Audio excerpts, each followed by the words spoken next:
Andrew McGahan for SevereMMA here in SBG Concord, standing alongside Gunnar Nelson ahead of his bout at UFC 194 against Demian Maia. And Gunnar, first things first, I know a lot of people have said this, but ever since you signed to the UFC, the Maia fight was the one that a lot of people have brought up due to your previous grappling credentials. I know you're a man that doesn't get too excited about a lot of things, but is this one that has finally perked your interest?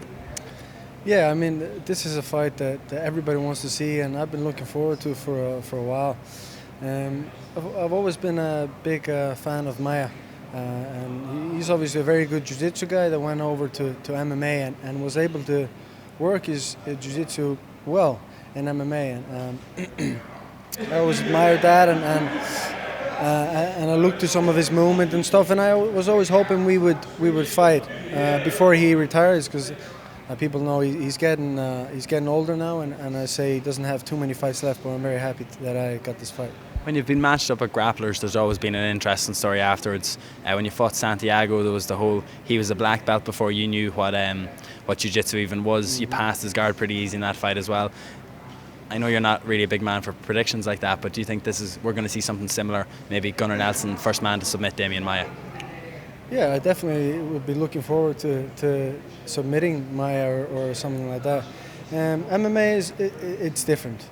Grappling, pure grappling is very different from grappling in MMA, and when you add everything together, and he's done well with his grappling, like I said, but going against someone else who has a good grappling as well, it might change things up a little bit, and you know, I will be looking for anything, whether it's a submission or a knockout, or I'll be trying to finish the fight, obviously. But yeah, I think we're going to go to the ground, and there's going to be some good scrambles. And then finally, just so we're not boring people here with jiu-jitsu talk, one more thing. In one of his other fights, when he fought a BJJ black belt, I think it was Miranda, in the end, it ended up being pretty boring. Back and forth, 15-minute decision.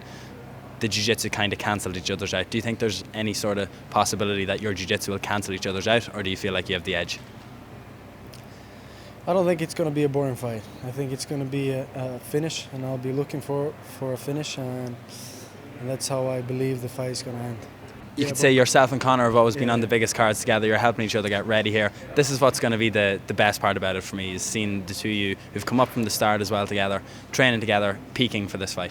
Yeah, you know, when me and Conor are training together for a camp, and when we're fighting on the same night, the camp has always been great. And this time around, we're always getting better and better, at setting the camp up, and this is the best one yet. So I help him get ready, he helps me, and it's just a perfect back and forth, you know. What's your plans for the next couple of weeks? I was supposed to be in work at this time. Got a phone call, get off to Dublin as quick as possible. Conor's going tomorrow. Are you going as well? Are you heading out straight away? Are you going to stay here for a while? What's the plan? No, we're going to head out tonight, actually, or just tomorrow morning. Yeah, in a few hours. So that's the thing. I remember, I think it was Tony said in the MMA Hour that you were coming over. You've been living with Conor. Are you replicating the feel of the Mac Mansion? Is this what we're trying to build again? Here? Yeah. Yeah, I was staying with Conor. Here it's more homey than the Mac Mansion. You know, here it's a bit more. Yeah, it's more home. Although we were very comfortable in the Mac Mansion, it's a little bit different here. It's our gym. All the guys we grew up with are here. And it's Ireland, you know. Conor's home, my second home, so I think it was better this time around. Two quick things. If you don't mind me saying, it seems like you're a completely different person in the last 12 months from when you signed with the UFC. I don't know whether it was the loss that has changed the way that your approach to fighting, or maybe it's something that you discovered yourself. Any insight you can share on that? You know, sometimes you go asleep. You become a zombie for a while, and I have my reasons. No way. Yeah, I have been a new man. The story was one of the things that woke me up, but it was a few different things in my personal life as well, you know. But I feel very good now, and I'm very motivated, and feel like a new man.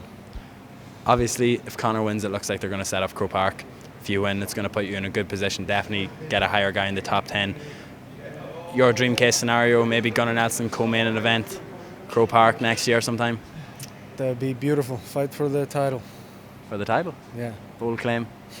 We'll see what happens. Gunnar, thank you very much. Thanks see you soon.